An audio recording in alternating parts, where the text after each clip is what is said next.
Al igual que muchas otras noches, hoy he pensado en un sinfín de cosas. Vienen, se quedan por un corto tiempo y luego se marchan. Constantes, coherentes, lógicas e intrigantes. Feedback. Comenzaré por esa palabra. Feedback es dar tu experiencia sobre una persona, lo que ves en ella. Claro, esto bajo también las interpretaciones de cada uno. Cuando preso al perfil característico de un suicida, nos sentimos dañados o heridos en el ego, todo el piso se mueve bajo nuestros pies. Esto sea, entonces, que por mucho que en otros cuantos ámbitos seamos reconocidos, el saber que tales hábitos o méritos no son siquiera suficientes como para tener la atención o reconocimiento por parte de quien quisiéramos nos eligiera, hiere al ego. Me explico. Pensamos, ¿cómo? ¿Me está rechazando a mí? ¿A mí? ¿Con todo lo que hago, soy y sé? ¿De verdad? Así es como sonarían, más o menos, los desgarradores alaridos del ego dañado por el feedback dado a nosotros a través de palabras o incluso acciones. Cuando se aprende a soltar al ego, se abren nuevas posibilidades. Es como estar buceando, tener el oxígeno limitado en la travesía, y por esa misma razón es que se buscaría conservarlo. Oh, los suicidas, que sabiendo que el mismo océano y sus profundidades representan las posibilidades venideras, nos esmeramos por gastar oxígeno a lo imbécil, gritando dentro del traje en medio de la nada todo lo que no nos gusta, todo lo que no quisiéramos. Como si entonces, evidentemente, nos saboteáramos, casi de manera intencional. Al ahorrar energía y oxígeno evitando gritar en medio de la nada lo que no te gusta, conservarías el oxígeno suficiente para tener la completa habilidad de apreciar el lugar en el que te encuentras y las posibilidades que puedes obtener de eso. Si guardases silencio un momento, y sin importar el lugar en el que te encuentres, sea bueno o malo, contemplaras, apreciaras, estarías súper presente en el ahora. Eso es meditar. Ahorra oxígeno. El viaje aún no termina. Qué tontería la de los humanos, poner definiciones de lo intangible como lo sea la justicia, amor, paz y perdón con letras concretas en cualquier diccionario. Perdón. Por alguna razón, y lo considero así, muy bien planeada también, lo único en lo que naturalmente pensamos cuando escuchamos esa palabra es en Jesucristo. Perdona. Una definición hecha por un cerebrito más no parece entonces tan útil cuando se trata de entender este tipo de experiencias, porque ese es el perdón, junto con los conceptos anteriormente mencionados, experiencias. La experiencia del perdón, un episodio poco habitual. El amor se cura a sí mismo, tal y como la clásica analogía de la rosa y las espinas. Irónico o reflexivo el que, para demostrar amor, se regalen tradicionalmente rosas con espinas.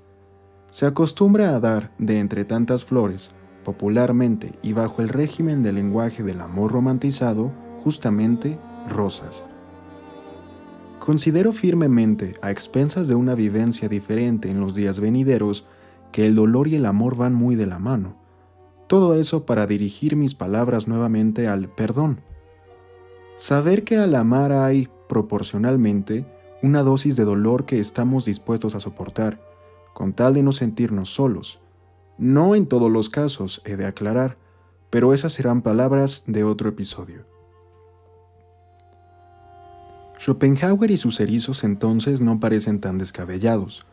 Propuso a manera de dilema el hecho de que los erizos nos representan espléndidamente con el amor, ya que, en temporada de frío, siendo esta análoga a la soledad, buscamos por supervivencia el calor de otro erizo cercano para sobrevivir. Obviase que refiere al amor.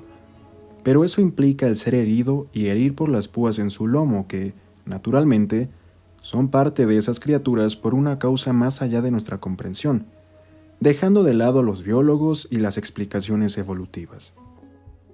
Según la naturaleza incompleta e imperfecta del hombre, el amor se empeña entonces en soportar la proximidad letal por miedo a la distancia irreversible. Según el autor, El amor es una cruel necesidad de la que ninguno puede escapar. De allí el que surja la disyuntiva. Cuanto más cercana sea la relación entre dos personas, las posibilidades de herirse serán mayores. En cambio, mientras mayor distancia exista entre ellos, son menos las posibilidades de lastimarse, pero el riesgo de padecer las inclemencias de una sociedad que no aprueba la soledad también es mayor.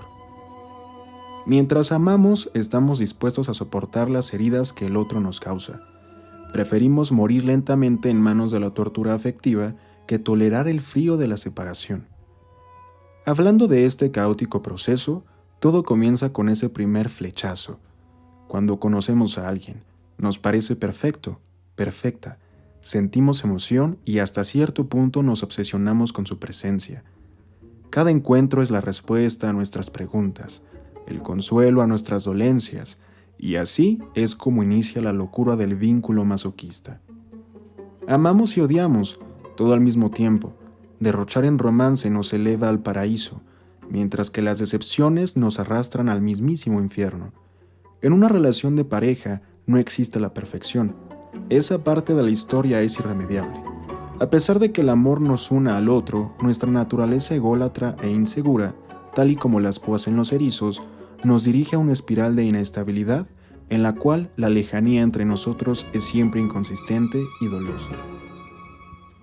Nuestras púas son entonces todas esas palabras, acciones o actitudes con las que estando en pareja suelen lastimarnos o viceversa. Mantener una distancia prudente no quiere decir que se deban entablar relaciones falsas, superficiales y sin compromiso. Todos tenemos la capacidad de velar por nuestro propio bienestar. No existe nadie mejor que nosotros mismos para salvarnos de la infelicidad.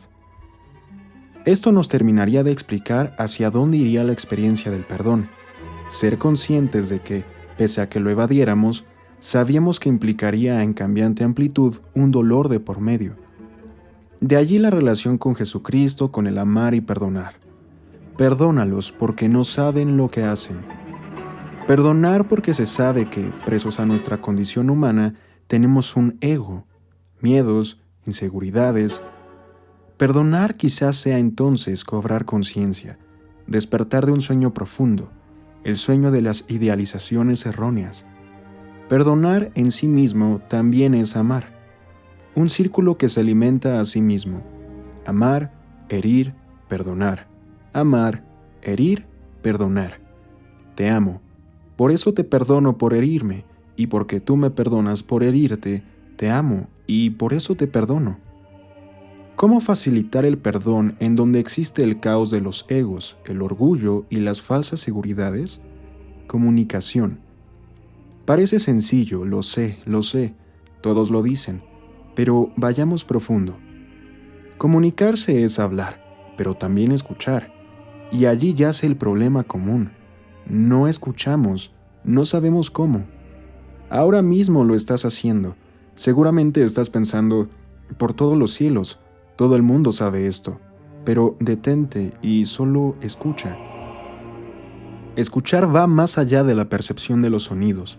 Escuchar es realmente estar presente, tan presente que estés por completo en ese preciso instante, tanto que te brillarían los ojos cual niño pequeño al escuchar las historias que nos contaban. ¿Escuchaste? A los niños les encanta escuchar historias. Escuchar. Hemos olvidado cómo escuchar, quizá por el ritmo del infierno en el que cotidianamente vivimos o porque simplemente olvidamos cómo. Cuando niños sabíamos escuchar. Nos parece desastroso escuchar la conversación entre niños, porque no podemos distinguir tan sencillamente como en las relaciones adultas quién lleva la batuta de la conversación y quién tiene el tema más importante. No, la conversación entre niños es todos hablando de ellos mismos, pero escuchando. Dirían algo como, tu tema es interesante, pero escucha el mío también. Y entonces, pese a escuchar un bombardeo de ideas en la conversación, ellos realmente se están escuchando. De verdad que lo hacen.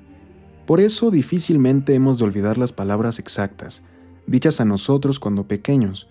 Recordamos el tono, el volumen y la elección de palabras casi como si nuestra mente reprodujera una grabación dentro de nuestras cabezas. Escuchar es estar súper presente. Por lo tanto, escuchar es una forma de meditar. Cuando se habla de meditar observando tu respiración, entendemos puramente una cuestión visual. Esto debido a que, en su mayoría, todos estamos presos al sentido de la vista. Nos hemos acostumbrado. Observar va más allá de la visión. Observar la respiración es poner plena atención incluso en el sonido que emite, escuchar. Meditar sería entonces algo tan sencillo como poder sentir, escuchar, mirar, entre tantas cosas más, tu propia respiración. Meditar es la llave para una conciencia plena, para la amplitud, para la iluminación. ¿Por qué? Porque es una práctica, un ejercicio para la vida, no realmente para la muerte, ya que, observando a detalle, estando muerto no se tienen los sentidos del cuerpo orgánico, por lo que tendría más sentido afirmar que es para la vida experimentada dentro de esta carne, esta sangre y estos huesos. Si puedes meditar, puedes desarrollar la habilidad de la escucha. Si puedes hacer algo tan sencillo como lo sería escuchar tu propia respiración sin modificar algo en ella, tendrás la capacidad de realmente escuchar y estar súper presente en el diálogo del otro. Comunicación. Amar, herir y ser herido, comunicarse, escuchar, perdonar y volver a amar. Se completa el círculo. La experiencia de amarse a uno mismo no escapa de los mismos precios. Amándote inevitablemente te generará alguna herida, y por herirte es que es igual de complejo perdonarse a uno mismo. Herir no es amar no es herir. Herir genera amor, y el amor genera heridas. Polaricemos. Perdonarse a uno mismo es, según las experiencias previas en mi vida, más complejo que perdonar al otro. La razón, porque el otro no está en nuestra cabeza. No, de verdad. No tenemos telepatía aún como para estarlo escuchando en nuestras cabezas como si de una radio se tratase. Pero nosotros mismos somos una radio en nuestra propia cabeza. Dependiendo del contexto, sea un volumen que destroza todo o tan suave como para poder estar en el ahora. Perdonarse es complejo porque todo el tiempo en nuestra cabeza existen consideraciones. Sí, esas voces infernales que adrede permitimos salir cuando hacemos algo mal. Imbécil, te equivocaste, fallaste, qué tonto que eres, qué gordo, qué fea. Un autobombardeo constante a nuestro propio ego. Escuchar estas voces todo el tiempo es lo que ciega a la conciencia plena. Es como no poder dejar de gastar el oxígeno anteriormente ejemplificado. Perdonarse es callar, escucharse, sin avidez o aversión, observarnos a nosotros mismos, comprendernos, perdonarnos y volver a amarnos. Un ciclo evidente nuevamente. Ama, afronta las heridas, escucha, escúchate, perdona, perdónate y vuelve a amar. Vuelve a amar.